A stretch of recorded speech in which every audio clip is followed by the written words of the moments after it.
Assalamualaikum warahmatullahi wabarakatuh. Bertemu lagi dengan saya Oki di Oki Channel. Bagaimana kabar kalian? Apakah sehat semua? Semoga selalu sehat dan dilimpahkan rezekinya ya.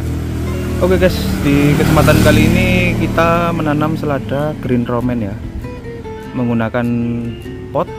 Ini pot bekas cat. Kita menanamnya di pinggir jalan ya guys.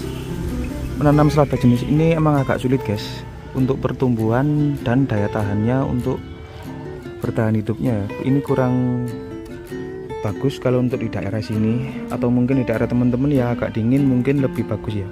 Ini kemarin tuh sempat terkendala layu guys, jadi kayak gitu untuk kendala menanam selada green romaine. Dan gampang sekali kalau tidak full sinar matahari, agak memanjang kayak gini ya. Jadi kayak gini agak memanjang.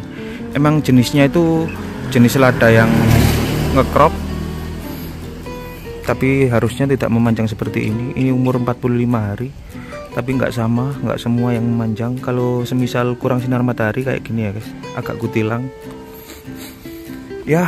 Teman-teman bisa mencontoh untuk menanam seperti ini ya, menggunakan 2 sak. Ini sekitar ada 12 pot, menggunakan pot bekas cat. Ini kalengnya kaleng bekas cat, jadi kayak gitu. Untuk sinarnya itu sinar cuman setengah saja, dikarenakan kayak gini ya, menghadap ke timur, jadi kayak gitu. Untuk pupuk bagusnya menggunakan urea atau NPK sama seperti biasanya, karena ini tergolong jenis sayuran. Enaknya menanam selada itu anti hama ya, jadi kita tidak usah melakukan penyemprotan atau perawatan daun. Jadi untuk daunnya oke, tanpa ulat, tanpa belalang, jadi kayak gitu. Untuk tanah bisa menggunakan tanah plus sekam bakar. Itu saja, tanahnya diayak halus, dikasih sekam bakar, cuman gitu ya guys. Dan untuk pemupukan setiap 3 hari sekali seperti biasanya.